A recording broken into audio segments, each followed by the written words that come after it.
Bienvenue sur Toratza pour le flash info de la parasha de Kitavo. Kitavo, c'est de l'entrée du peuple juif en terre d'Israël dont il s'agit, un événement suite auquel demande Akadosh Baruch Hu à son peuple de prélever les prémices de ses récoltes, un prélèvement qui correspondait à 1/60 de chacune d'entre elles. La raison pour laquelle cette mitzvah intervient immédiatement après l'entrée en terre d'Israël, nous explique le Kélé Yakar, est afin de rappeler aux bénis Israël que leur installation sur cette terre ne résultait pas d'un simple héritage, mais au contraire d'un réel cadeau qui leur avait été attribué par la bonté divine. C'est pourquoi il leur fallait remercier Akadosh Baruch Hu par ce petit présent.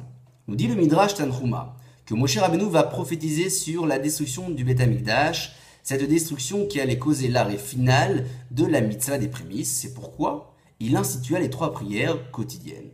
Pour faire suite à cela, expliquer le Chidush Harim qu'en effet, chacune de ces prières correspond à un début de phase dans la journée.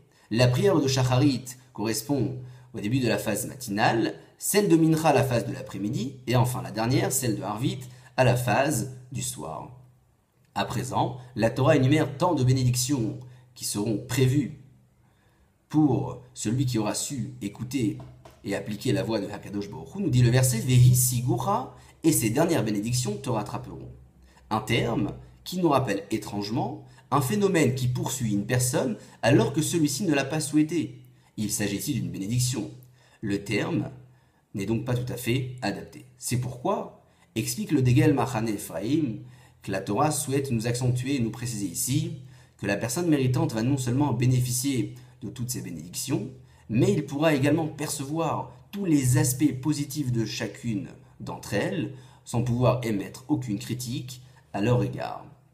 Dit le Héné Shmuel que malgré le fait qu'il soit mentionné dans le Talmud, dans le traité de Kiddushin, page 39b, que la récompense d'une mitzvah n'est jamais attribuée dans le monde ici-bas, il s'agit ici de la récompense de la mitzvah en elle-même. En revanche, pour ce qui concerne la joie et l'enthousiasme exprimés par celui qui aura su pratiquer cette dernière, Akadosh Baruch Hu réservera tant de bénédictions mentionnées ici dans la paracha qui lui seront attribuées dans le monde ici-bas. Par la suite, la Torah énumérera également toutes ces malédictions que l'on ne citera pas, prévues à l'encontre de celui qui aura fait le mauvais choix.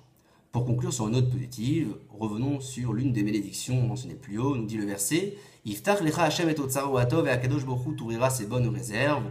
Le Maggid de Louvlin avait l'habitude d'expliquer ce passage à des psaumes que l'on mentionne à plusieurs reprises dans la journée. Poter et yadecha ou masbia lecholcha iratzon, qui ouvre tes mains et permet à toutes tes créatures d'être rassasiées, en disant qu'au-delà du fait qu'Akadosh Baruch Hu ouvre toutes ses réserves pour nourrir ses créatures, il leur permet également de ressentir tout le vide et le manque qui viennent d'être comblés, pour ainsi leur permettre de ressentir réellement la vraie sensation d'être rassasiés.